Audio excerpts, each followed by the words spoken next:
Водата од надојдената Кочанска река постепено се повлекува од поплавените села Облешево, Спанчево, Чишиново и Чифлик.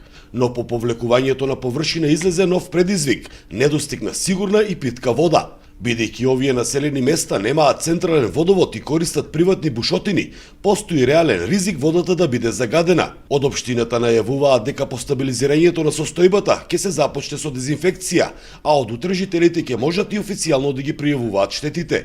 Очекуваме да биде формирана таа комисија во координација со централната власт.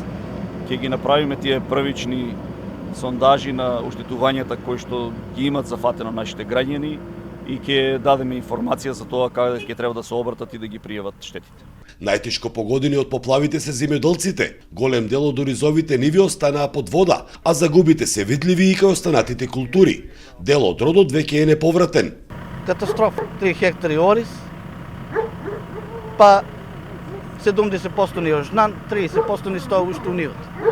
Точно не можем да ви кажам, ама голема е штетата. 30% од површините кои не се ожнеани сега, тие веќе не може ни да се жнеат. Тие нема да се бидат ни за човечка храна, веќе не може да бидат за никаква исхрана, бидејќи и тие се под вода, таму комбањите, машините не може да влезат.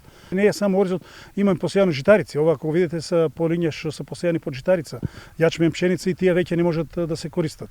Тие дадено е се што требаше само да има односно жетва, сега и тие веќе нема да бидат за жетва, така да штетите ќе бидат големи, а ќе ги проценуваме накнадно. Земјоделците предупредуваат дека причина за ваквите штети не се само обилните врнежи, туку и долгогодишниот проблем со неисчистените канали и одводи. Стравуваат дека без редовно одржување, сценаријата како ова ќе се повторуваат и во иднина. За Сител, Трајан Ристовски.